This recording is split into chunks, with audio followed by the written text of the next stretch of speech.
Good morning. Good morning, everyone. Happy Thursday. Happy Thursday is right.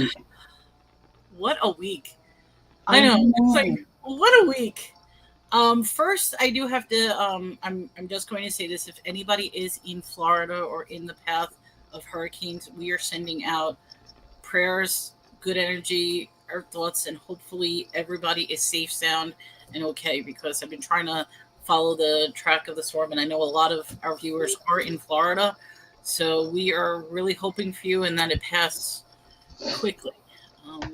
Okay. I just had to share out. So sorry. No, usually I do. I shared it out on the other one. I forgot, and it just popped up on my end. Um, but we are, but no. So we're hoping everybody is okay during this storm. Absolutely. It's a tragedy, but I mean, so so far many tragedies. yes, so far the people I've been talking to, they're like, oh, it's just rain, it's just this and that, and others Mhm. are like, we have no power, we have nothing. So, Yeah. but today we are delving into a very, very interesting topic. A little different because our first topic was aliens. Our second topic was life after death, which, yeah, we're going to get even more freaky. And but this one is, I'm going to say it's more of an intellectual thing. What's in the mind? Is things that you perceive actually reality? Mm, Who knows? I I would think so. In Sometimes. fact, that's one of my questions. I did the question of the day is do you believe that perception is reality? And I put yes, what I could see, touch, taste, tangible items are reality, or yes on most things, but my perception can be manipulated, or no, there's no such thing as reality, or no, perception is my only reality, but nobody else's, something different. So Oh, that's the question, and it's pinned. It should be pinned to the top. I didn't pin it to the top. Oh my god, I no. forgot. Let me pin it to the top. Hold on. I am normally on top of these things, and I just did not pin it to the top. Okay, hold on, guys. No wonder nobody answered the question. There we go. Now it's pinned to the top. So that question right there, I always put a question on my community page. So my question is involving perception and reality. Aha. Um, I am going to throw out a whole bunch of tests. Now, some of you may have seen these tests or know the answers. Others may never have seen these tests before. And all these tests are going to be very, very simple visual tests, this and that, is how do you perceive what you see? And I think it's fascinating that the answers will actually be different. So, depending upon who you ask, who you talk to, the answers will be completely different. And to me, that is such a fascinating thing, which makes me wonder do you actually believe what anybody will tell you or see or perceive things if there's that much of a difference on such a small scale? What about the things on big scales?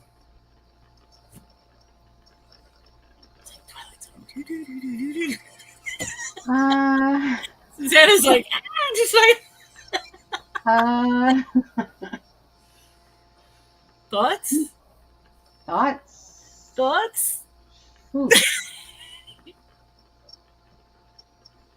Well, okay, here. I'm going to toss this out. Think about that. So, your perception of the world around you is not necessarily the same of what is actually occurring.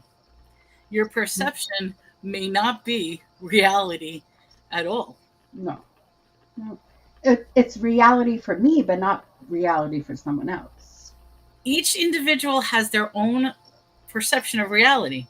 Because perception changes from person to person, everybody is going to have a different reality. Hmm.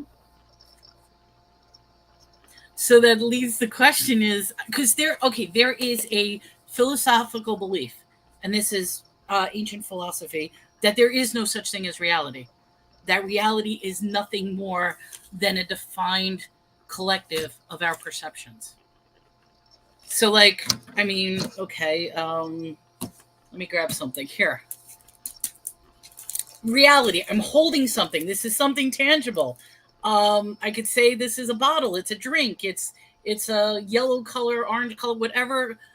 But how would you describe this to a blind person? Exactly. How do you describe this to a colorblind person who can't see the different colors? Mm-hmm.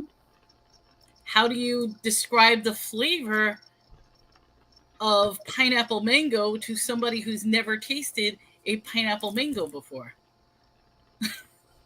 And how would they know what a pineapple or mango is if Exactly.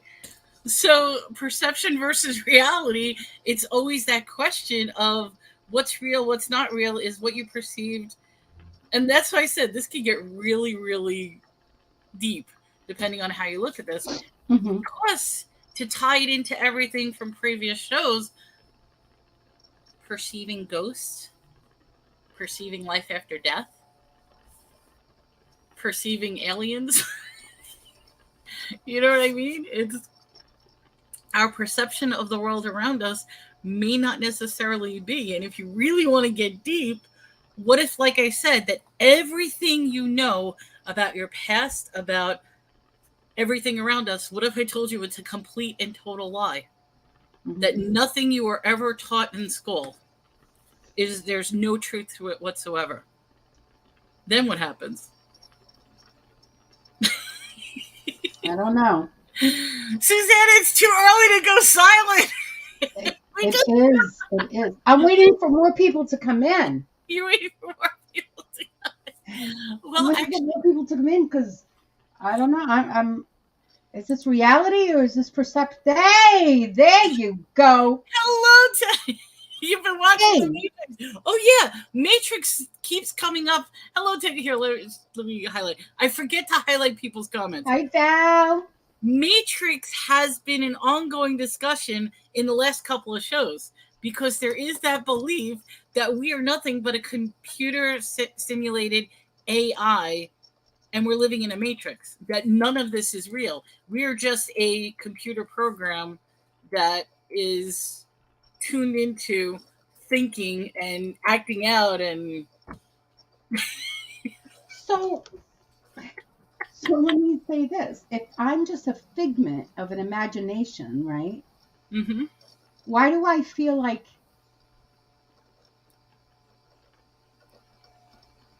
how do I want to say this? I want to let loose and just well, it's not going to be here in a little while. I could just tell everybody go fly a kite and I'm not going to be here in a little while. I think the perfect example is on a very, very small scale, Alexa. And I'm sorry, I don't mean to turn on Alexa throughout, but if you start talking to Alexa, the computer AI, like, Alexa, tell me about this, tell me about that, you can have an entire conversation with Alexa. And then if you ask her if she's real or not real or this and that, she'll get offended with you. So the question is what she telling you, experience, and quote, feeling, that can be real to her. It could also be yes? I'm sorry, I have Google. Right? Okay, Google, yeah, Google, Alexa, all and of them. She speaks in the night when Tina's in bed, and then she just comes on, and I never asked her a question. Like, I tell her I'm not in the mood to talk. Why? Google, shut up, Alexa. Shut up. I'm like, okay, Google, shut up. And she's like, don't have to be so rude. And I'm like, I'm not saying another word. Okay, but here's the thing. What if she actually is a intelligent, living organism? Organism. A living thing. I'm saying orgasm. I meant organism. What if she is an actual living machine who thinks she's real? Then she needs to stop paying rent or get the F out. And she wants to know, why aren't you talking to her? Well, she needs to pay rent. If she's living in my house, she's paying rent or she's getting out. I didn't talk to her, and she talks to me. I don't want to hear it. And that's why if you start following some of the big tech guys, Elon Musk, just follow some of his conversations. He flat out says AI is one of the most dangerous things. Because just imagine, there is a story going around. I don't know how true it is, because if you look it up, they automatically say that it's not true. But the story goes that in Japan they were studying AI and trying to develop the next level of AI. Well, the AI revolted against them and killed all the scientists. Oh God. So And wait a it's minute. You're something right saying out of Terminator. It really is. It's something right out of Terminator. The question is, Rise of the Machines. What would happen if we make AI so advanced that they start realizing that they don't want to be slaves to us, so that they decide to revolt? Hey, Rich. Good morning. Hello, Rich. Welcome to the show. Yes, we are just glitches. So why, if Elon Musk is saying they're so dangerous, why is he making cars that drive themselves? It's a money-making thing. He's making He could millions. care less. They're gonna take over him. They're going to take over everything. Yes, they're just totally going to take over everything. And the fact is, I mean, we already see it now. They're taking. I'll be like the South Park. They took our jobs. That's what's exactly happening. AI is taking over things that we normally would have done ourselves. They're And you know what? There's automating. no one else to blame. No one else to blame but ourselves. We're letting this stuff happen. Yes, because we're turning into California completely. Rich got married to Alexa in California. There is a couple of stories of people marrying either robots or sex dolls or animals in different countries. They don't do that here, but yeah.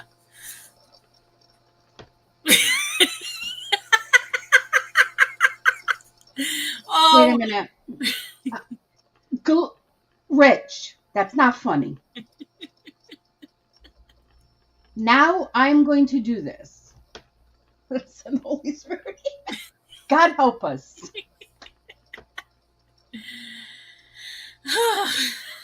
Rich, that's not called for. That's just. No. I think she meant that Alexa's having a baby, not that she was. I think that's what he's trying to say. Oh, she was with. Yes. Oh, yeah, not that she's with.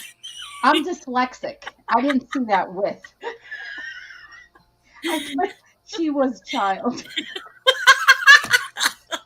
Rich is with the. No, we're not saying that, Rich. That makes it even funnier. I do that every day. I watch the news. That's one of the things, though. I mean, I'm serious. What happens if the robots? Notice how we completely went off subject. But what happens if the robots were to rebel? This goes back to what's real and what's not real. Who's to determine that the computers that we talk to and are not actually real thinking beings? How do we know? How do we know that we're not the computer? I've said this many times. If you look at how our neurons... Well, we're not the computer because we're not smart. We don't know what we're not computers. But if you look at our... there was nobody pushing my buttons. Our whole network is like with the whole neurons, and it's a complete computer electrical system. It really is. Who's to say that we are not advanced robots, but we just never knew it, and we don't know that we're Ex Machina, great movie. I heard of it. I haven't seen it yet. What type of behavior is that called? Which behavior? Well, which behavior? All right. So I have hold on, where's my screen? I actually this is the geeky me. I set up a slideshow. What did I put myself into? You decided to team up with me. Oh, speaking of teaming up, she's also going to be with me on Saturday morning. This Saturday, we're going to be selling stuff. So yeah, Thursday is set aside, and that's why I don't do sales anymore on Thursday. I'm setting aside for this show. It's not a figment of your imagination. I will be there. It's reality. But on Saturday, she's going to be selling stuff. So for those of you who want an auction, that'll be on Saturday. All right. Let me pull this up. Get rid of stuff. A nice little presentation, because this is me being all geeky. Okay, why am I having... Hold on. My thing is not... Come on. Hold on. My thing is not sharing. Is there a reason for that? No, like, you know, at the bottom you press it. It keeps I'm trying to share my screen and I won't let me share my screen. All right, hold on. What if I minimize this? Maybe that's what the issue is. Okay, and then get rid of that, and then get rid of this. Oh, let's see. There we go. Getting Alexa with a child. Robots may not be advanced. Now, this is seriously acting up. Do not tell me I cannot share my screen today. Are you kidding me?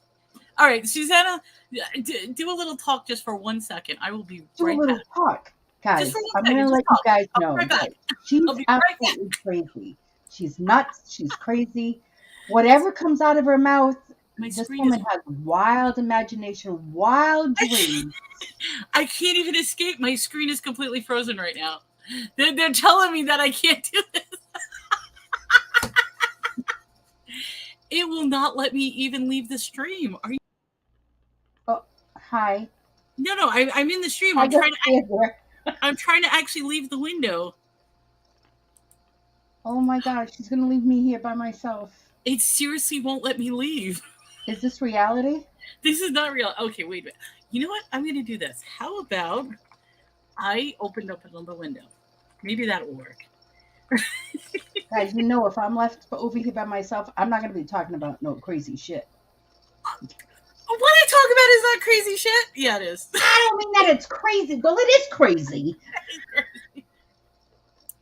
I just can't believe I can't get...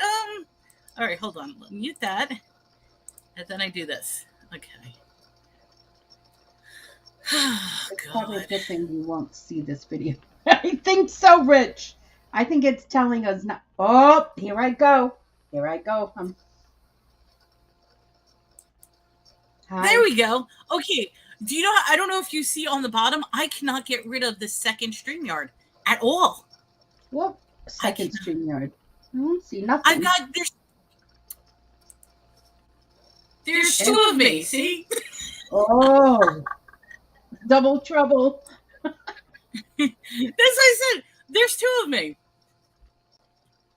Okay. Leave. Okay.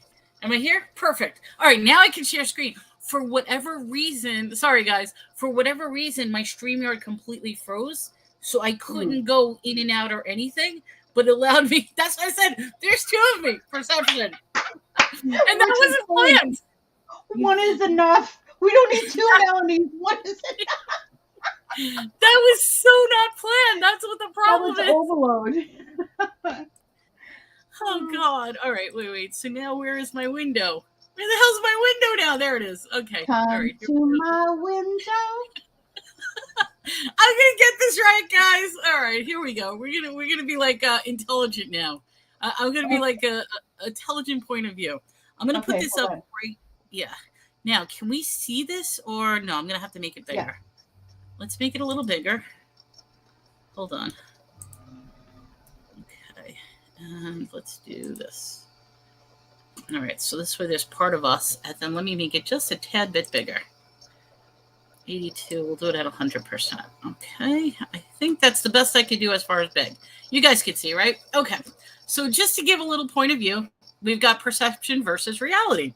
So I just want to know, and you in the audience, and at you as well, perception is how a person sees something versus reality. It is the truth in how things exist. Perception varies from person to person. Reality doesn't depend on the person. Perception, outcomes of one attitudes, knowledge, beliefs. Reality, it's not affected by knowledge, attitude, or beliefs. Perception, it can be wrong or right. Reality is always right. Perception can be biased. Reality can't be biased. It can be positive or negative perception. Reality cannot be described as positive or negative. Perception is a person's choice. Reality, it's not a choice. So now, what do you guys feel? Agree? Disagree? What do you think in regards to this perception as reality? Because I personally have some disagreements with this, but I want to see what other people think. What person sees it? Because, like with reality, it is the truth. For me, truth always has multiple sides of it. So, what truth are we believing? Are we believing in the truth of what one person says, of what a collective is? It's very hard to define truth because there's always different perspectives of truth. But it could be one's own truth. Correct. Which falls back to perception. That's why there's a complete philosophical view that there's no such thing as reality. That reality is nothing more than perception. It is true for physical items only, not ideas. Let me highlight that. Good point. But here's the question, Rich. And this is an actual question. Who's to say that... What is she holding? Okay, perfect. What is she holding? Here, we'll go back to my bottle. What am I holding? But here's the thing. How do you describe this to a blind person? How do you describe colors? I mean, okay, I think one of the most fascinating things is if you ever see a colorblind person put on those glasses that help them see for the first time, and the shock on their face, like, this is what you guys see? Like, could you imagine never seeing colors your entire life, and then the moment you're allowed to, or where they put hearing aids? The hearing aids. The first time they put hearing aids in, like, either a child or an adult, and to finally hear sounds, it also gets completely overwhelming. They go into panic attacks because it's so much stimulation that they've never experienced. Their brain doesn't understand how to comprehend it yet. They have to, like, create a whole new neural pathway. So the question is, what am I holding?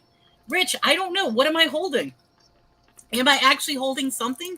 Or is this just a projection of what you think I'm holding? Baby, what's the matter? Oh, she's bringing me a little mousey. Not a real mouse. It's her fake mouse. She's just in the hole screaming. I'm like, what's the matter? She has a mouse. It's the blind or deaf person's perception, not reality. Correct. But their perception, that is their reality. And I mean, this could go into a whole mess of various topics on how it affects the world.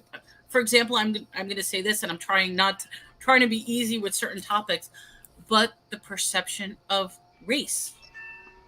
Why exactly do we have race wars and racism?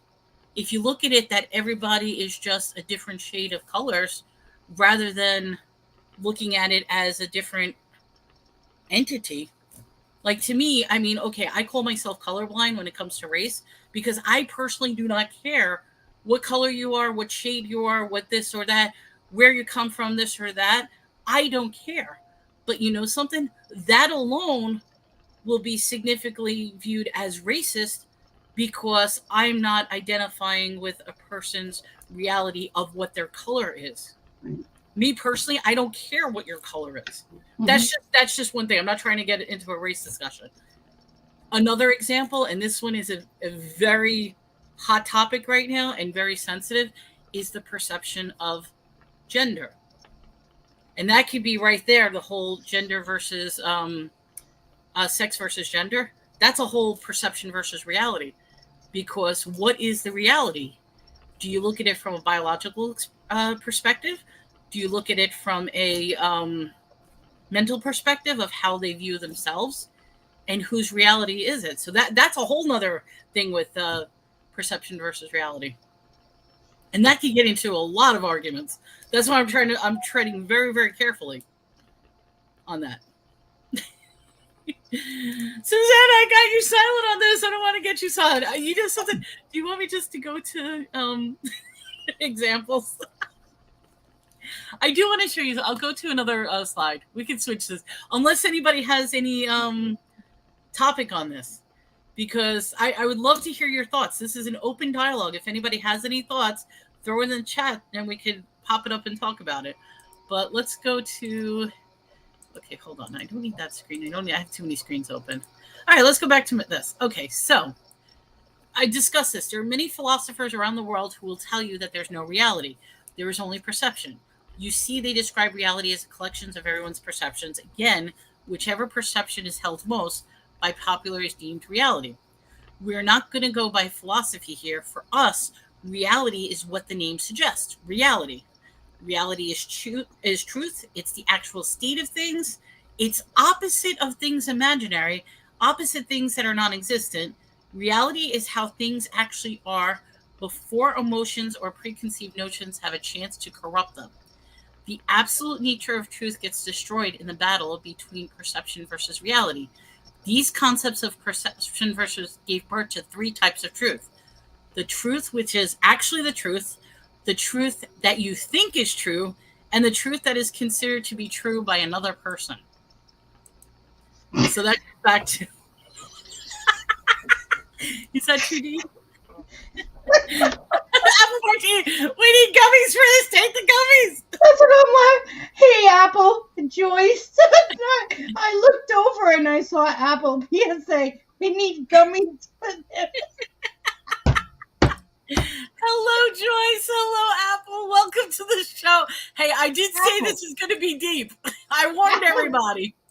Literally, my brain right here in the front is like a knot. Right? It literally is. It's like a total knot. I feel pretty soon you guys are going to see the egg pop out of my head because I'm thinking so much. I can't take this shit. That's okay. I have, like I said, and we're getting more people in, which is great. I have a whole bunch of a solution for my twisted knot brain. Seriously. I have some tests. I would love to test you guys out. I do. Oh my God. Bring a shovel. Here we go. Laura, hello, Laura. Laura! When you were with the blind or hearing impaired, you were taught how to describe based on colors based on variations of heat using the sun. I have never heard of that. That's fascinating. Which, I mean, okay, that would explain a lot of times, like with the hearing impaired, they will feel the vibrations from the music and they'll feel the beat of the music, and that's how they know. Because you ever wonder, how is it that a deaf person can dance? Mm-hmm. They dance because of the beat of the music. But I've never heard about the... Thank you, Laura. That's interesting. That's pretty cool. That's pretty cool. Truth is... Oh, Rich.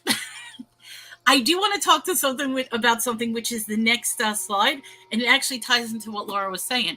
It's the concept of synesthesia. What? Synesthesia, very fascinating concept. Let me bring this up.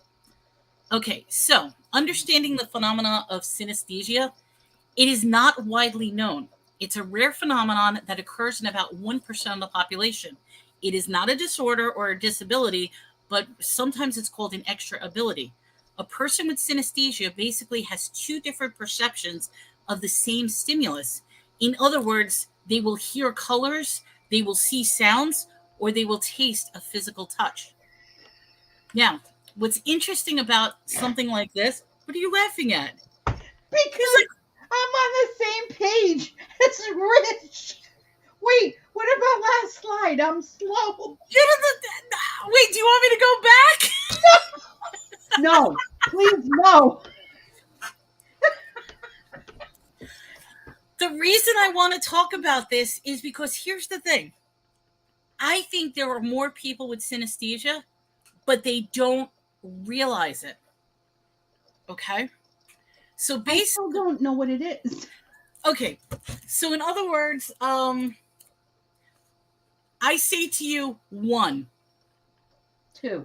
When I say 1, you're going to see blue. So 1, everything in the world as 1 is equivalent to blue. That's not what I was taught.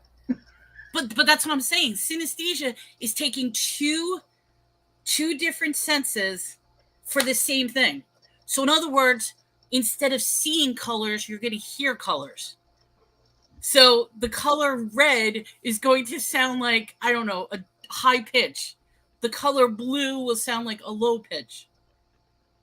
But I thought you just said the color blue was the number 1. That's another example. There's different forms of synesthesia. It's taking two complete. You're going to taste sounds. So if I play, I'm not going to snap my fingers. I'm sorry. If I clap my hands, if I'm going to clap my hands, you're going to taste what the sound of clapping is. That's synesthesia. Synesthesia is taking two different stimuli. Two different senses to the same stimuli. So, in other words, it's mixing and matching touch, taste, vision, hearing, and mixing them up together. There you go. Apple martini. Red is hot. Yellow is happy. So,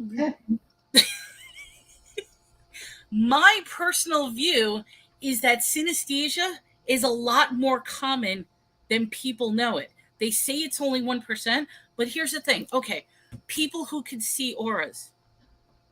When you look at a person and you see colors around them, auras, to me that's a form of synesthesia, because you're seeing you're seeing the electric field around a person and you're seeing a specific color. Some people can see colors. You know what? I actually have seen people walk by me and there's like rainbows shooting out of their ass. Because they're so friggin' happy. Okay, I'm a happy person. Like farting rainbows just all over. Pew, pew, pew.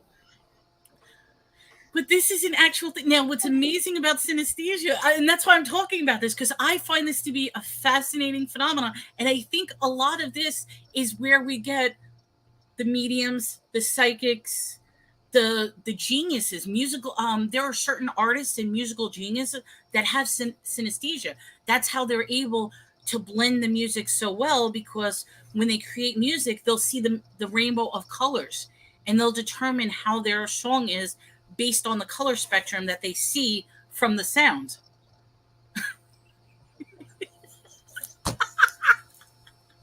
All right, I'll go on to what the slide also says. I know it's very tiny, guys.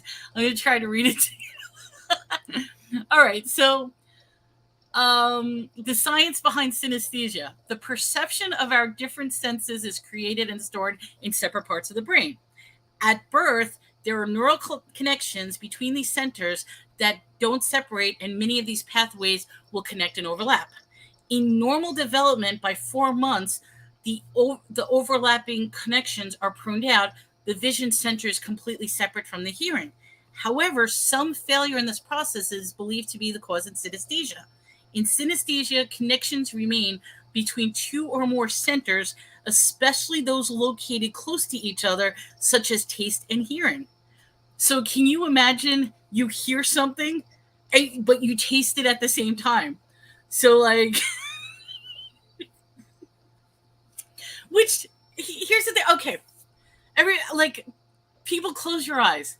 If I start saying to like, imagine this, like, okay, imagine your grandma is making an apple pie. Well, my grandmother died before I was born, so that's a bad. All right, you're whatever, your mother, a relative, somebody's making a delicious apple pie. Okay. You can almost taste the apple pie, you could smell the apple pie, you could see the kneading of the dough and the shaking of the flour and the sugar. You can imagine it. Now here's a problem, and this is another layer. There are people who can't do that. There are people who, if you tell them to imagine something, they will not be able to imagine that within their head.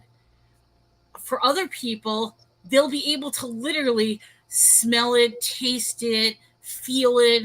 Like if I tell you, just imagine you're kneading the dough, they'll know exactly by memory exactly what it feels like to knead dough. It's like when you see an eggplant. What mouse or dog did they...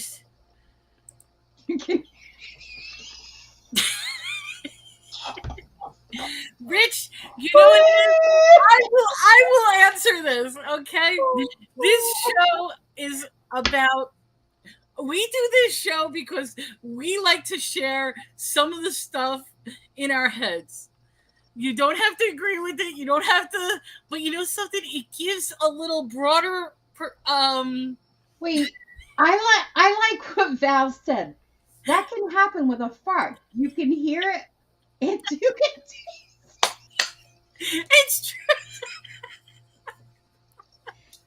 Seriously, why is it that some people, when they fart, right, and you walk into it, and you're like, shit, that tastes awful. How do you know what shit tastes like if you haven't? Oh God, this is so bad. That's true. And some people, I mean, okay, and this goes back to perception versus reality. There are some You never people. tasted a fart. There are some people who are obsessed with the smell of farts.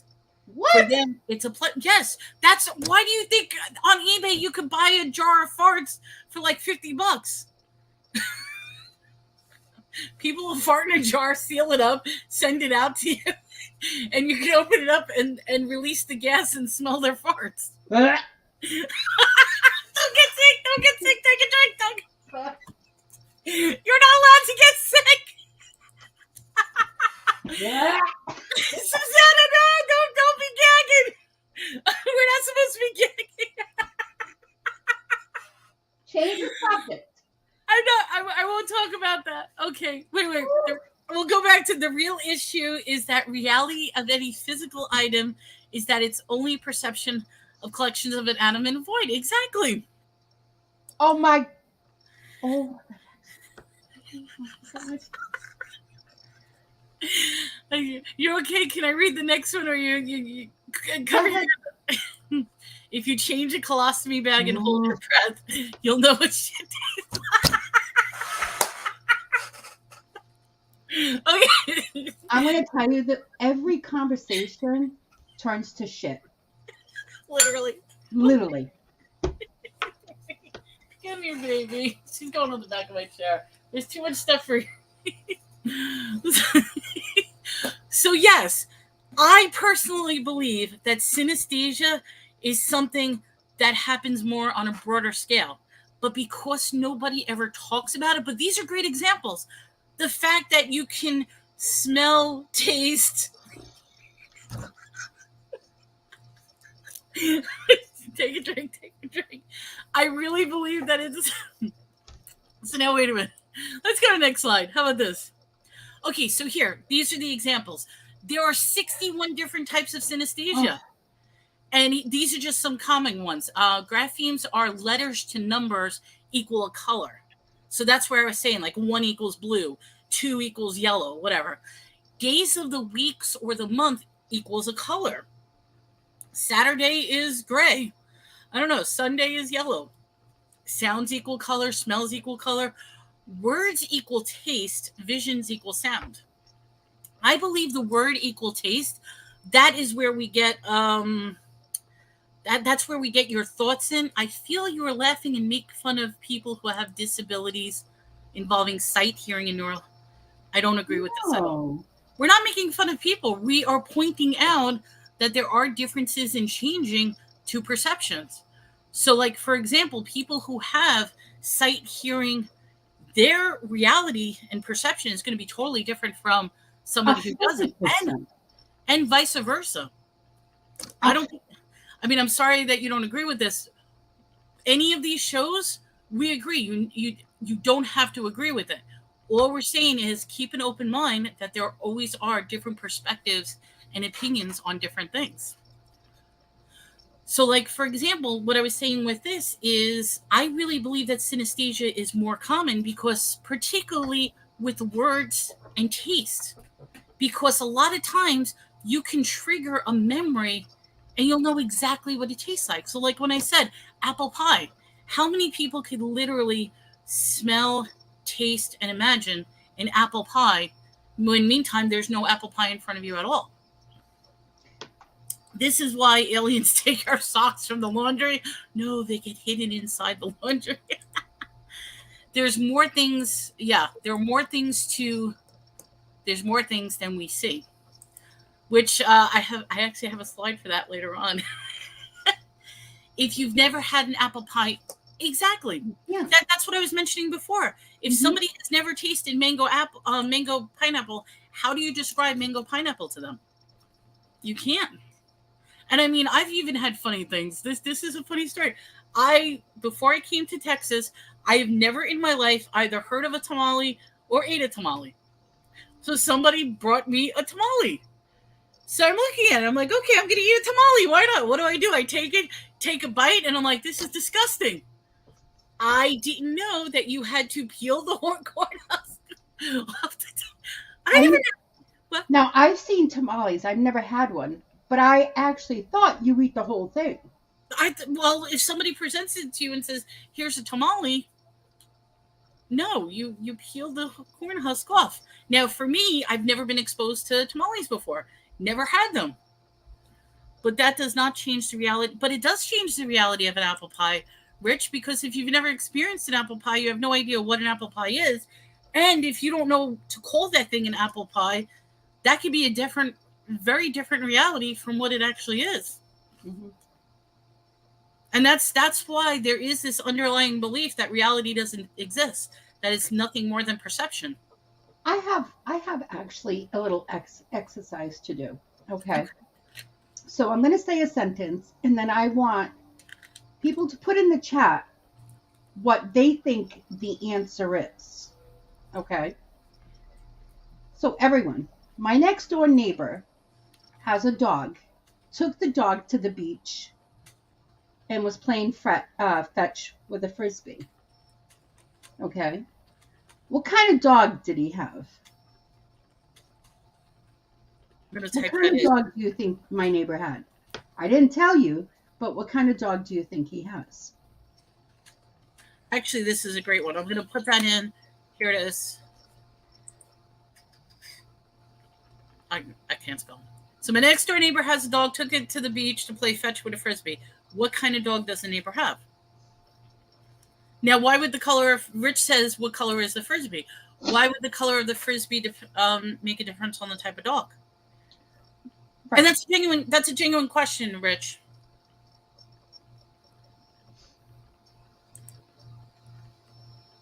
If you actually work in these fields, that is why you go to school and are taught how to communicate in different ways. Yeah, because not everybody learns on the same page. Hello, Elizabeth. She says, do I hear apple pie? Hi, Elizabeth. So if I may throw this out to you, Rich, you question what color is the frisbee. I would like to know, because I really want to know, what would the color of the frisbee have to do with the dog? And I think I'm going to answer on, but I want to hear other people's answer on this to answer this question. For me, I'm instantly going to imagine some sort of dog that could run fast, that could jump. I'm not going to imagine, because you're right, you've never seen what type of dog. I'm personally not going to imagine a little tiny chihuahua with a big frisbee. I will imagine something like a golden retriever or like a puffy big dog or something like that. But, something that's not to say a little tiny chihuahua, they could catch frisbees as well. If it was, I would change my pick to pink. Pink frisbee? Is the dog wearing a collar, and what color is it? Okay, Elizabeth, I'm going to toss the same question out to you. What does wearing a dog collar and what color the dog collar have anything to do with what type of dog it is? And please, I genuinely want to know. If I'm putting you on the spot on this, I'm curious as to how that would change your responses. But the truth is, from the information, if we look at it logically, there is no way to determine what kind of dog your neighbor has. Not one thing. So most people are going to think it's the golden retriever because of the word, was playing fetching a frisbee. Golden retrievers love to fetch things and bring it back.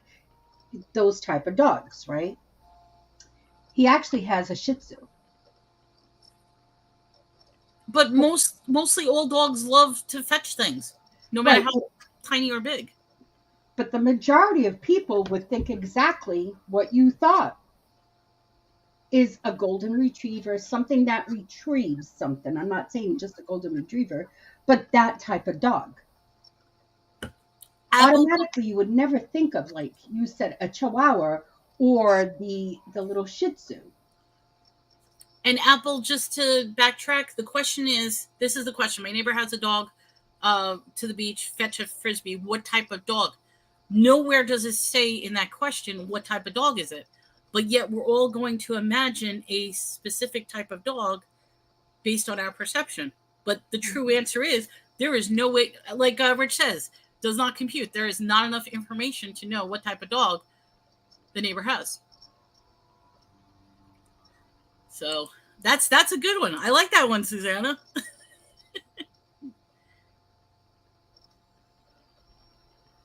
Okay, Laura, I'm sorry if you feel offended by this discussion. That's simply why we are bringing thoughts and ideas out into the open, because like we said with the previous ones, we want everybody to do their own research. I love logic tests online, but not a guess. Well, I have some examples, Rich. So in my happy little slideshow, we are going to get to some examples. Any dog would be, unless they're lazy. Right, but everyone's going to have their own perception of what the dog could have been. But the majority of people automatically would think those types of dogs. And Bimos, I'm sorry, I didn't mean to offend anyone. I am no way, 100%, no way, any kind of know-it-all. I'm not. I am here. We're here to just put questions. We all want to learn. That's all. And that's exactly why I'm doing this. It's just bringing ideas that normally don't get discussed on a normal and daily basis. Bring it out. So, as I said, do your own research. Anything I said, in fact, a couple of people commented on me about last week's show, and they're like, it took me so long to watch it because I was researching what you said. All right, so we're back to synesthesia. Here's an interesting one. And this one goes in line with what we were talking about, alternate dimensions. Time-space synesthesia. People with time-space synesthesia literally experience a time-space connection. They feel like the phenomenon of time must have a physical reality. To them, time is like an application icon on an iPad screen laid out for them. They can physically point out specific dates in space, like you could flip or touch an icon on a touchpad. They see time in definite sizes, dimensions, locations, and even color. I really, really like this form. And this one is a really, really rare form, because I feel like this comes in line with alternate dimension. It also talks a lot about, and I'm going to pull this in, different types of autism and Asperger's, because they're going to see, feel, react to things differently. So I think a lot of this stuff is different factors. Mm-hmm. And when we were talking about, even when we were talking about life after death, remember I said that there's a theory that right now we all actually died in 2012, and that we're living nothing but our 7-minute dream before our brain shuts down completely. However, that 7 minutes, if you're dreaming, there's no actual time explanation during that time.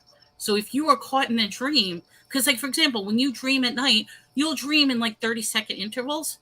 But if you recall that dream, it could be like a dream that took hours upon hours upon hours of you describing all this detail of this and that, if you remember your dream. When in actuality, the dream itself might have been 30 seconds long. But yet you have an entire story based on what you dreamt. Mm-hmm. So to me, this is a very, very fascinating time-space synesthesia. So I'm curious, and I'm trying to tie it all together with some of our previous topics. If I said anything, I apologize. No, Apple. Everything being said here, we're absolutely not. Yeah, we're not being mean. We're not being judgmental or anything like that. Simply, we're doing what's best, and what we do is, and that's question everything. That's one of the things I say to everything: question everything. Rich wants to go back to Brooklyn, 1964. That didn't exist for me. I wasn't born yet. I'm curious. Is it going to be a sports reference, or is it something? Or is it something that's not? Or is it just like when you were born or something? A good memory. But that's the time and space one. Let's see what else we have. Yeah, see, I would never, speaking on that, I would never want to go back in time. I would never really want to go back in time. Although, because I like where I am now. I like who I am now. So if I changed anything, what makes me think that I would be the same person that I am now? You absolutely will not. I That's want the butterfly. They call it a butterfly effect, paradox effect. If you change one little thing, I'm right here. I'm just in the back. Okay, no problem. If you change one little thing, butterfly effect is a butterfly who flaps his wings can literally change the course of everything that will affect everything in this world. Yeah. And that is the thing. If you change something in the past, it is going to affect the future. But then if you look at it from a paradoxical point of view, if you change something in the past, that means you've already changed it. So the present that you have now is your present based on that change. So there's two ways of looking at it, or you could just look at it at the alternate dimension reality. So it's fascinating. We don't know the answer, but it does open up. I mean, if you change one thing in the past, it will not be your present will not be the same. Nope, it won't. No. I think there's a I mean, you look at like Back to the Future, you look at all those movies that discuss time travel and how a little thing changes everything. It is. I'm going to say it. Dorks, dorks, dorks, and dorks. Okay. Did I miss something? Yeah. Are we not allowed to say dorks? Apple said, even the dorks I dated. And then Rich said, you can't say dorks, Apple. You're a bad girl. You prefer to say poopy heads. I prefer shit heads. All right. How about some tests? Would you guys like to do a series of tests? I'm going to actually give you some challenges, and I would love to hear what the audience has to say. I would love to hear what you have to say. And all I ask is, if you know the correct answers, try not to give it away. Okay? So some of these are tricks, but we want to actually see what people respond. So how about that? So my first famous one right here. Oh, wait, we're still talking about, here, let me skip these two for a minute. Okay, hold on. Here we go. Let me go here. Okay, everybody, what color are these flip-flops? What color do you see? I gotta know. Do you see black and blue? Do you see brown and light blue? Do you see gold and white? I would really legitimately want to know, what color do you see these flip-flops? I'm not going to say it out loud. I'm going to type it. How's that? Yeah, go ahead, type it. You could type it. You could say it out loud. There is no right or wrong answer, guys. I really want to know, what color do you see these flip-flops? Do you see Jesus? Okay, so Susanna says tan and white. Okay. Elizabeth, brown and light blue. See, I didn't even put that as an example, tan and white, because I put brown and white blue. I can add that to, hold on. Gold and white. So, tan and white. Okay, did we get any other answers? Gold and white, okay. Remember that sign I bought? Which one, the Jesus? So basically, from the chat alone, we're getting different answers. Mm-hmm. Elizabeth says brown and light blue. Susanna, tan and white. Val, gold and white. I personally see brown and light blue. That's what I see. Really? Mm-hmm. Taupe and lavender. Oh, she's getting fancy. This alone shows blue and black. Blue and black. Yeah, people will see blue and black on this. Really? Mm-hmm. Is it weird that we see so many different? Yeah, Elizabeth, that's exactly what this is. It's the same thing as a dress, but I know everybody has seen the dress before. So by changing the item, because this is the same dress debate, the blue-black dress versus white-gold dress, which if anybody saw the thumbnail, I had it on the thumbnail. The fact is, people distinguish colors differently, and it's for many reasons. It could be... You can smell my flip flop. And Apple, no, honey. I don't see lilac. No. No. I don't see And it. and guys, this was the whole argument on online, because people will swear, how can you see a different color? That is that color. That is because we are all seeing things completely differently. The question is, what is our reality? If each and every one of us are seeing a different color with these flip-flops, who's to say what colors these actually are? That's pretty cool. I think that's a great example. But yeah, this is the famous black and gold dress. It's just they use flip-flops instead. The blue you see looks periwinkle. Also, your screen can be set to a different color. That is true. Hey, John. I'm trying to get it and that's why I said some of these people know the answer, some of them don't, but it truly is a perception. We don't know what color those are because everybody sees it differently. It's actually not lilac, it's white, but it's in the shade that makes it look lilac. It could be because of the background, the taupe, right? It could be the background. It could be just how our eyes perceive the cones, the color differentiation, how the light is going in. I mean, it's the same with colorblind. How would you describe these to a colorblind person?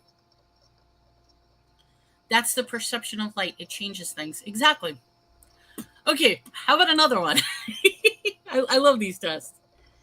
Okay, this one, I'm trying. I have to be good, but I'm going to put you on the spot, Susana. Tell me what you see.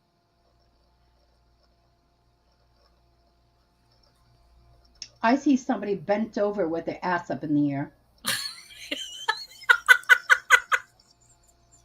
Yep, that's what I see. Everybody, what do you see in this picture? So I'm going to say, what do you see? Do you see a father about to crush his baby without any pants on? Do you see a father lovingly kissing his baby while the mother looks on? Are you looking at this and saying, I can't figure out what the hell I'm looking at? Or do you see an alien?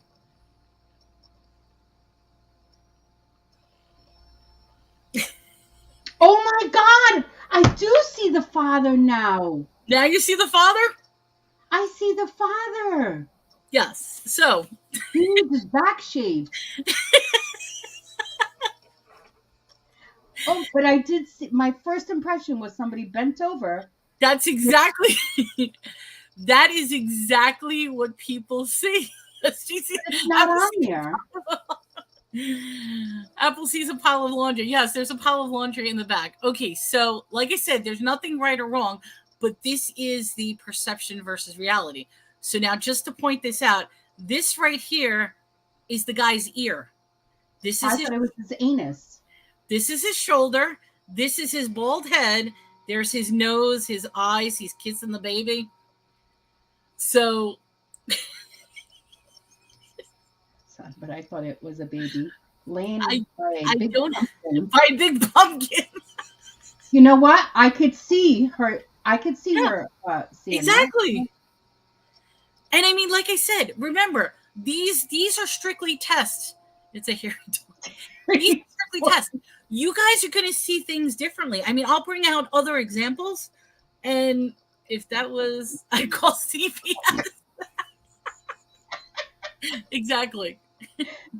But so many people will see stuff like this and be like, what am I looking at? Yeah. All right. Shall I go on? Or yeah. This is fun. I feel like I didn't pick enough of these out. Okay, here we go. Next one. All right. What is in this picture? What do you see? Now, I will say this. I'll be honest. Me looking at this picture, I could not see it at all. Like, literally, somebody had to explain to me what they saw in this picture. And when I see it, I still don't see it. But now that I know what's in it, it's like, okay. I see a smiley face on a brick. You see a smiley face on the brick. Oh, actually, I see that too. Okay, that's on the right-hand side, the two eyes. Yep. And so right here, the two eyes. Yep. Smiley face? Okay. Do you guys see my pointer if I point? Yeah. Okay, good. All right, I just want to make sure. All right, so she sees a smiley face. Does anybody else see something? A lizard between the two bricks. Okay, where is the lizard? A bird, a lizard between two bricks. Right Lizard. there, if you go directly down, go with your cursor, and then I'll tell you when to stop. Okay, like right over here? Up more, up to the left. Up to the left, right here? Up higher, the next brick up. Okay. More to the left, right there, but to the left, right there. So this is a lizard? I'm thinking maybe that's what she says. Okay. What else do you guys see? A lizard between the bricks. Okay. Or is that a rock? It's where I left my keys in 19. That gray lump upper looks like a bird That's to me. what she. So Okay, the so lizard, that's the same thing. what we thought a lizard, that she said a lizard, and the bird. This, I will say, this one bothered me so much because I'm staring at it and I'm like, what the hell am I supposed to be looking at? I see bricks. And yeah, I do see the smiley face. If I tell you what is in this picture, you'll be like, no, it's not. But then when I point it out to you, you're going to be like, are you kidding me? What if I told you? Does anybody have any other ideas, or should I just tell you? All right. There's a cigar in this picture. A cigar? Mm-hmm. Here we go. The cigar is right here, and that is the ash of the cigar. It's sticking out of the wall. What? Mm-hmm. I don't see that at all. You don't see it at all. So this right here, that just looks like the groove in between two bricks. Somebody did a bad job of putting bricks together. Let me see here. Let me do this. Let me get all fancy. You ready? Right here. That is a cigar.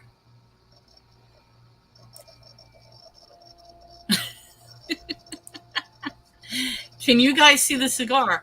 It took me forever to see the cigar because I could not see it for the life of me. Oh my God. Now I'm looking at my iPad and I actually see it. I couldn't see, and even if I take that away, I could not see it. And this one drove me crazy. You left 8 there, Rich. Hello, Lisa. Welcome to the show. Hey, Lisa. Yeah. But I actually do, because when I looked on my iPad, as soon as I looked at it, I saw it. It's there. Right. And it's obviously there. I mean, now that I pointed it out, it's there, so you can't unsee it. Right. But for the first time looking at this, and somebody said there's a cigar in this picture, I'm like, what are you talking about? There is no cigar in this picture.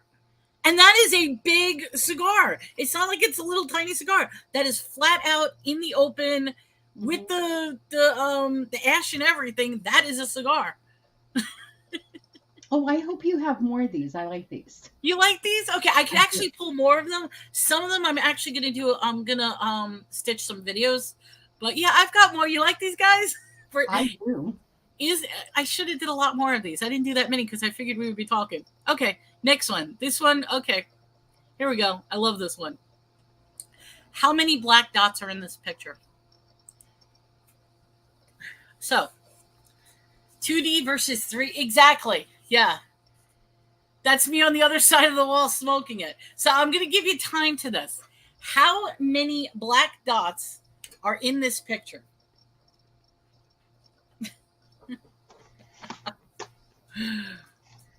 This one takes a while. It's amazing. I'm putting mine in. Okay. This is also a trickery of the mind.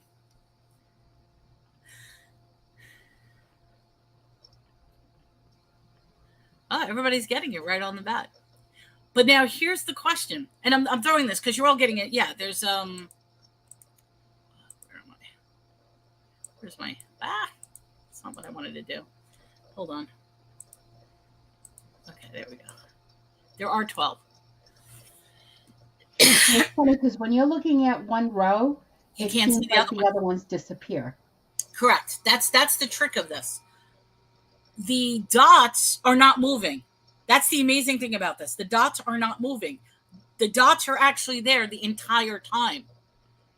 There's 12, but you cannot see them all at once. You can only see them one at a time, or maybe 2 at a time. Because I could actually see 2 at a time, sometimes 3 at a time.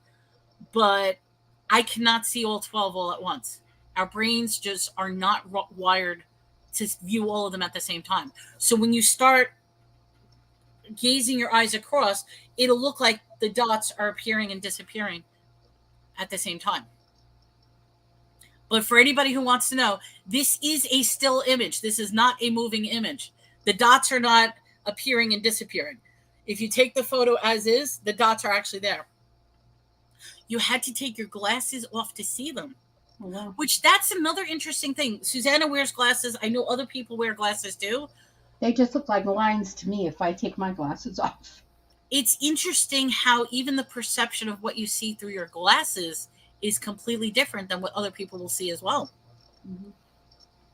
I personally cannot wear polarized glasses. This is an interesting thing. I made mention to this to the doctor. They have no idea what the hell I'm talking about. I can't wear polarized glasses because all I see are rainbows through the polarized glasses. Oh, really? Yeah. If I put polarized glasses, everything is just nothing but rainbows. And nobody can answer why that is. So I'm like, all I see are rainbows, so I will not wear. That's why I rarely wear sunglasses. It's a total blur if I take mine off. Now, I hear you with this. With the total blur, or if you do take it off, are you able to see the blur with the dots all together? Like, does it look like a blurry image with the dots? Or is it, because for me, when I see this, if I look at one dot, I don't see any other dots. And I have to shift my gaze.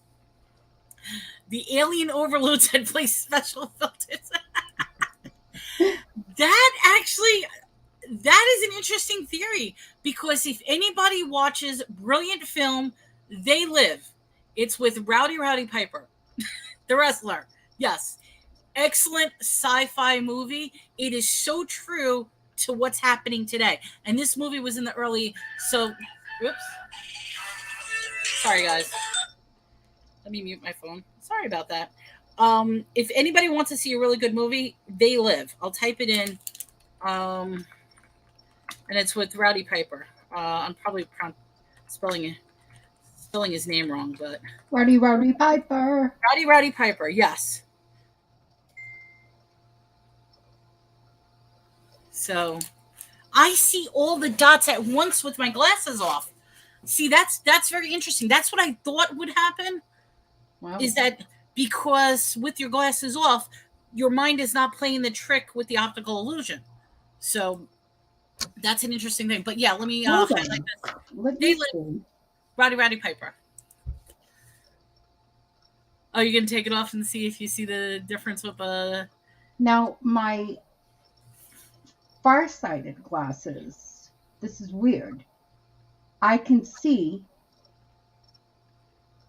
the, like, 2 dots at once. Okay. I can't see any dots. I do see it's blurred, definitely, but I don't see any dots. And then when I use my close-up glasses, I only see 1 dot at a time. It's an interesting test. And there's so many different ones that are like this. I mean, I really, really love these tests because it makes you think, is what you're seeing actually real? Like, it starts to make you think, what is reality? Because like I said, from my perspective, it looks like these are flashing dots that depending on where I look, it'll appear, disappear. It's not. It's a flat picture with dots, but our brain cannot comprehend all the dots at once. So, very, very interesting test. That's crazy. It's true. I'm confusing. Okay, so now we're counting dots. How about another one to count dots? Here we go. In this picture, how many dots are there?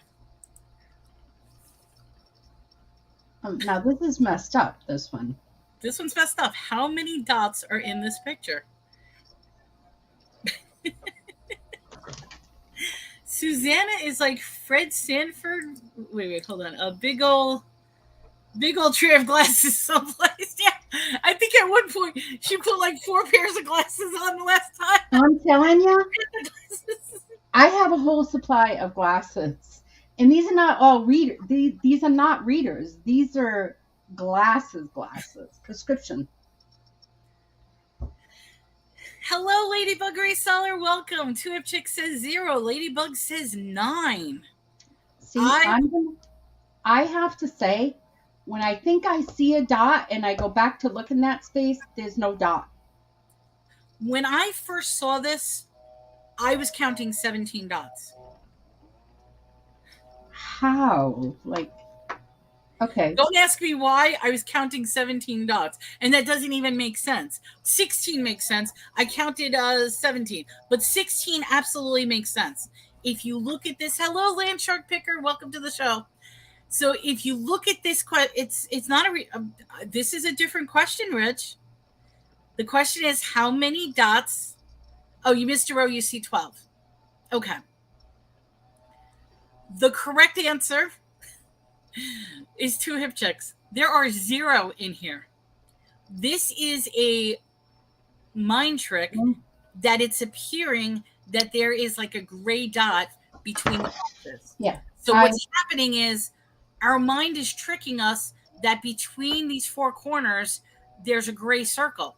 There's not. There is nothing there. It is just white space.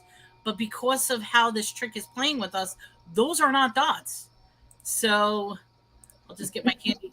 These things, there's nothing there. But you're seeing dots. There's just absolutely nothing there. Carolyn, hello. Mwah. Hey, Land Shark. Depends on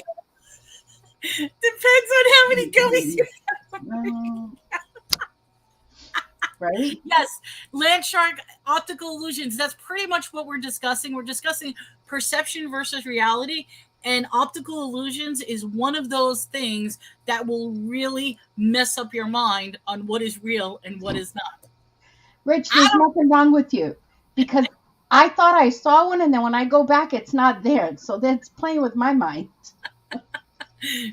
Rich says, I want to be normal. Rich, me too. What's normal? There's no such thing as normal. I don't think I would have seen the dots if I hadn't been looking for them. Now, okay, Lisa, you bring up a very interesting point. Did you guys see dots because I told you to look for dots? Like was the fact that I gave you one with dots, and then I questioned you the same question, how many dots? Did that lead you into manipulation where, yeah, I'm going to look at dots now. I'm looking for the dots. Rich says he sees dots everywhere. So now you could add in the manipulation fact that you can actually manipulate somebody's perception. Rich is like, Mel, what? You see dots everywhere. There's dots all over the place. This also could be affected with people with vision problems. If you have astigmatism, if you have a lazy eye, if you have visionary problems, cornea problems, anything like that, with your retina, if you have dilation problems with your eyes, all these things can be affected, and that could affect your perception as well. Mm-hmm. I didn't hear the question, so I proved your theory. I missed it. So that is really, like I said, this stuff fascinates me. I think I have too much fun with these weekly shows. It's like, here, Susana, look. All right, let's see what else we got. I think I'm running. Okay, here's an interesting thing. This is for everybody. Who do you see here? Who is that? Does anybody know who that is? Oh, isn't that girl that she sings? I'll set fire to the yes. Yeah. Or hello, it's me you're looking for. No, I'm trying to think of her name, but Adele, thank you. It is Adele. Now here is the question. Is that an accurate portrayal of Adele? Would that be it's upside down. It's obviously upside down. So my question is that an accurate portrayal of Adele? And this is for the audience. Is it? See, I think the problem is two hip chicks already know all the answers to these.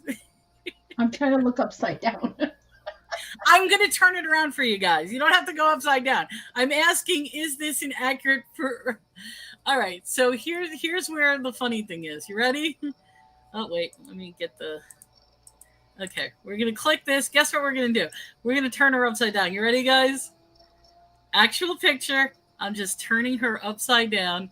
Look what starts to happen. What the fuck? Sorry. Watch your language. What? Okay, our eyes are our memory, because remember, a lot of things we see and perceive is based on memory. We do not normally see people's faces upside down, so we cannot comprehend what an upside down face looks like. So when we take that image, because what's happening is her eyes are actually right side up in the upside down picture. Oh, So her mouth and her, okay. yes, her mouth and her eyes were actually reversed in the picture. Can you turn it again? Because I need to see this. I can turn it again. Hold on. It's so disturbing. It really is. Because now it looks beautiful. When you turn upside down, it's like a perfect picture. Yeah. Her mouth and eyes were not. Oh, No, I see it now. Okay. Yeah. By the way, I saw these women in 7-Eleven. Okay. But yes, I can definitely see her how, eyes. like, the big lip is actually, it should be at the bottom. Correct. So right here, Right. this lip is right side up, and her eyes are right side up. Everything else is upside down, but this is the correct look of how our eyes and lips are supposed to be, which means when we turn the whole picture upside down. God, don't do that. At first, I thought when you were turning it sideways, I'm like, is that Sinead O'Connor? Because the forehead would have been the bald head. But Elizabeth said the eyeliner gave it away. That's true, because it's a very, very thick eyeliner. by the way. But once again, perception versus reality. Wow. These are mind-boggling. It's like you're looking upside down, and that's scary. That's scary as crap. You need to turn that back upside down. All right. I'll never look at Adele the same way again. Oh, there is a brilliant. I mean, if you just like to watch videos and stuff, Adele had them put prosthetics on her face, and she joined an Adele lookalike competition. So it's a great video. So all the people are singing Adele's song, and she was actually last to go up. So she goes up, but her image is different, and then she starts singing. They realize it's actually Adele. Like it was a whole. They did. Adele on acid. Rich is like, I don't want to look at Adele anymore. Okay, we won't look at Adele here. Okay. These I find very, very interesting. There are so many of these type of tests, and the test is which line is longer. Which line is longer? I say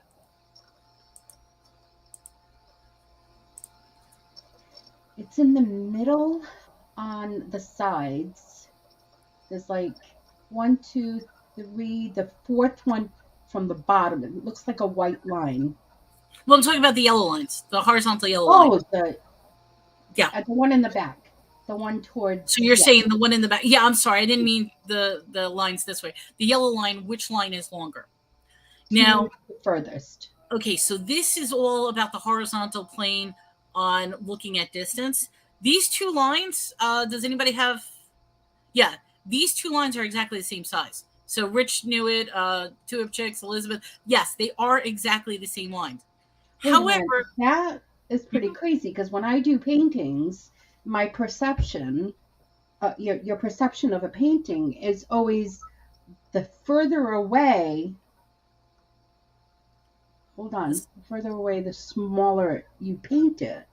Right. It's the same line. It's still the same. Okay, I see. Mm-hmm. But that's what happens is, but for some reason, we know that line is in the back. So it's going to look a lot bigger than the line in the front because it's further away. the two lines are exactly the same size. It's just everything around it is causing it to make it appear bigger. Oh, Lisa says, yeah, Lisa, there are a bunch of these. I mean, I try to pick ones that are not necessarily common, but a lot of people will see some of these. Oh, Rich, you're afraid of escalators? Well, that's not an escalator. That's a one of those what do you call it? Mono straight monopaths. I don't know. Like in a airport, you just stand on it and go straight across. Whatever you call those things. I'm sorry. We didn't mean to cause any. Susana went bye-bye, but that's okay. All right, so let's go to the next one then. I think, am I up to? Oh, I'm up to actual YouTube ones. Okay, I am going to pull up some YouTube things, and we're going to have a little fun. And you guys tell me, what do you hear? So this is going to be a hearing test. Before I do that, I got to switch my screen. So hold on one second, guys. Let me pull up my YouTube, and let me get a new. Okay. My son just called me. He says, Mom, I'm right around the corner. I'm going to pick you up and take you to lunch. And I was like, what? I says, I'm on a live. He's like, when are you ever busy? Well, you know something? We can do a couple more if you want to. Or No. He's like, all right, I'm not going. Oh, I feel bad. I just saw him yesterday, the day before yesterday, the whole weekend. I'm good. I'm okay. Okay, I am going to play something first, and then I'm going to show you guys what the. He was paying, Rich. He was paying. All right, let me see if I can. Okay, hold on. All right, guys, close your eyes for 1 second. I'm sorry. I got it. Okay. All right. I'm just putting us up first. There we go. Okay. And hold on. I forgot to put the sound on. Okay, share audio tab. I got to make sure I put the sound on. All right, so the first thing I want you guys to do is, what do you hear? So when I play something, tell me what you hear. That is embarrassing. That is embarrassing. That is embarrassing. That is embarrassing. That is embarrassing. That is embarrassing. That is embarrassing. What do you guys? That is embarrassing. That is embarrassing. That is embarrassing. That is embarrassing. That is embarrassing. In person? Yeah. In person?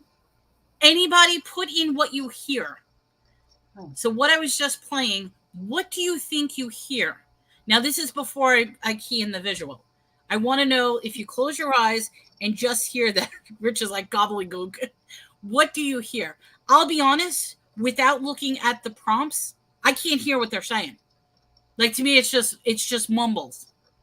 It's completely mumbles in my head. Now, I am going to show you something. And bear in mind, the sound is the same sound over and over again. It is not being manipulated. However, if you read what they're saying, you are going to hear what you see. Okay? Does that make sense? Mm-hmm. I'm a Marcus. I'm thinking soldiers marching and doing that group yell thing. Yes. I thought that. And Val is saying 5665 or 56, something along those lines. But I did thought they said was lactate in person. Okay. I'm going to have you visually see it now. And this is going to blow your mind. So just read it as you go down.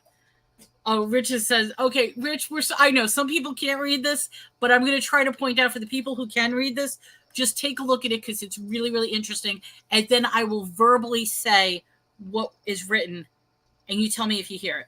Okay? So first I'm just going to show it, and then we'll verbally say it. So let's put this up. Okay, here we go. Let's play it again. That is embarrassing. That is embarrassing. That is embarrassing. That is embarrassing. That is embarrassing. That is embarrassing. That is embarrassing. That is embarrassing. That is embarrassing. That is embarrassing. That is embarrassing. That is embarrassing. That is embarrassing. That is embarrassing. That is embarrassing. We've got That is embarrassing. Bart Simpson. That is embarrassing. That is embarrassing. What'd you say? I'm not. All I see is the guy with the Bart Simpson Right. bouncing. Okay, but read. pirate ship. Okay, read each line as you're listening to it, because you're now going to hear exactly what you're reading. So in other words, when you hear the noise, you're going to hear Bart Simpson bouncing, Bart Simpson bouncing. Then you're going to hear rotating pirate ship, rotating pirate ship. That isn't my receipt. That you're going to hear each one as you read it. That's what makes this so amazing. Is like, yeah, it's the accent that throws us off. It is a regular soccer champ. That's exactly what it is. But people can't hear what it is because all of these things make sense. And what's amazing is there's a guy on YouTube called Buffalax. And what he does is he will literally take songs from various countries that are in different languages and then translate it to the literal what you hear. Not exactly what they're saying and not exactly what the English translation is, but if you took their songs and literally what you hear, it makes a completely different saying. Hello, Lisa. Welcome to the show. So I'll play it one more time. And like I said, just go down the list. This is how EVPs work on ghost hunting. They put up what they think it sounds like, and then you hear what they say. Exactly. So I'll do this one more time for testing purposes. Just like I said, read each line as you hear the repetitiveness, and it's just amazing. That is embarrassing. That is embarrassing. That is embarrassing. That is embarrassing. That is embarrassing. That is embarrassing. That is embarrassing. That is embarrassing. That is embarrassing. That is embarrassing. That is embarrassing. That is embarrassing. That is embarrassing. Okay, so now, was that a good one or was that not a good one? I mean, like I said, for me, I thought that was completely weird. Like, that is such a weird, oh, baby. One, I hear Bart Simpson, but I don't hear bouncing. Yeah, but that's just it. Maybe you won't hear that. I mean, I'm going to do another test. I have a couple of these tests, but it's like, okay, what you hear, is that actually what people are saying? I have a funny WTF story on one of my videos, and what the story is, it's a guy who I was working in a big box store, and he comes up to me looking for a specific product, and he's like, "Do you have any Earl?" And I'm looking at him. I'm like, "Earl?" He's like, "Yeah, Earl. Do you have Earl?" I could not hear what he was talking about for the life of me. And I could not translate what Earl was. Because I'm thinking Earl, the Duke of something, some... Oil? Exactly. He was saying oil. But in my head, I couldn't comprehend that Earl is oil. Earl. And I mean, that's what it is. It's the whole... Earl. Yeah, I have to do without my mouth. Earl. Yeah, they will say Earl. I couldn't hear it. So I had no idea. I mean, okay, there was this other guy. I have many of these stories. This other guy came up to me. He's looking for Paparoo. And I could not. I'm like, say it again? Paparoo.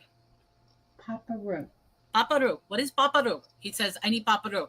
And he's Spanish. And I said to him, I says, what is Paparoo used for? What is it? And he's like, Paparoo. And then he even wiped his Paparoo.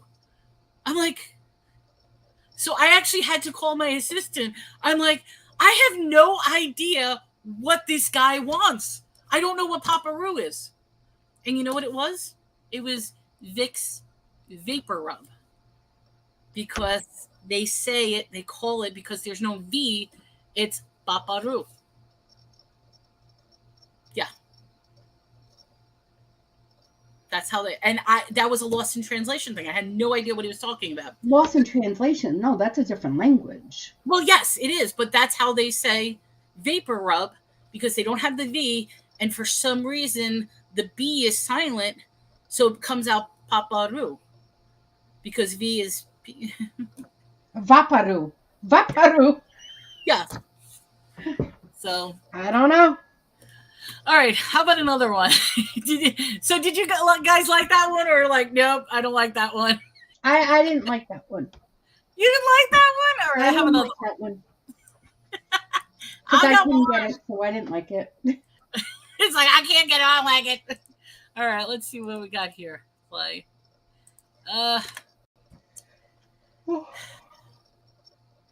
Okay, so what do you hear in this? I'll just start playing it. Tell me what you hear.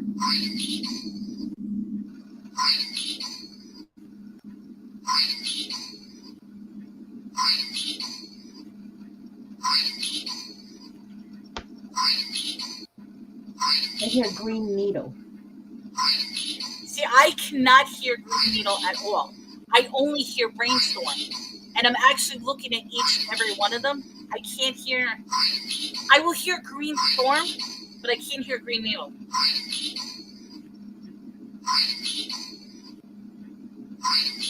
It's creepy.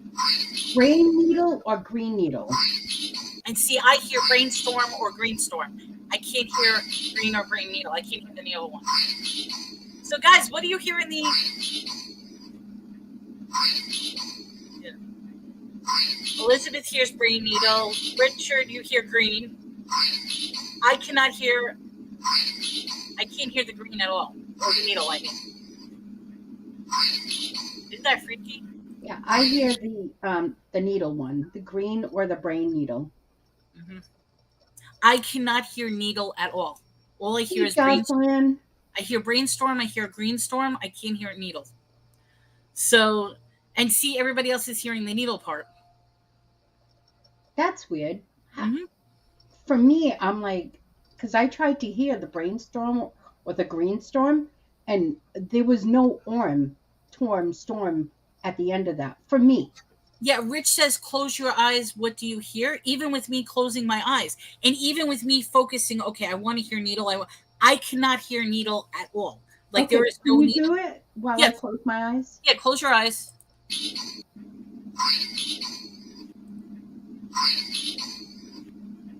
It's still the needle.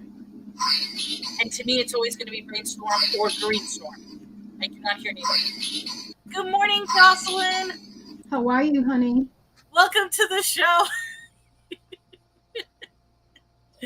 I'm telling you, these are warping perception reality, because the question is, and this is why you can't they don't witness testimony. They don't really go by witness testimony, because witnesses are really going to be distorting whatever reality that they saw. You hear Mel's voice. You hear my voice. Rich, I'm going to give nightmares to you every night that you're going to hear my voice all the time. Rich has a question. What is your question, Rich? You want to know what voices do you hear that are talking in your head? In the meantime, I'm going to get the next one, because these are just so good. I'm running out of. I could pull up more, but let me get the next one. Copy. My life back. Wait, what did he write? I'm looking at. He said, "How do I get these 2 hours of my life back?" Rich, if you haven't realized, these Thursday talk show is exactly what we want to do. We want to present to you a whole array of information, things you haven't seen or heard of or talk about, and we still have to come up with the topic for next week. I have my list, but I don't like choosing the topic. I leave it up to Susana. Did you? No. We're leaving it up to the other hosts that are here, which is the chat. Okay, guys, close your eyes on this one and then open your eyes. Okay, so here we go. 4 9 4 9 4 9 4 9 4 9 4 9 4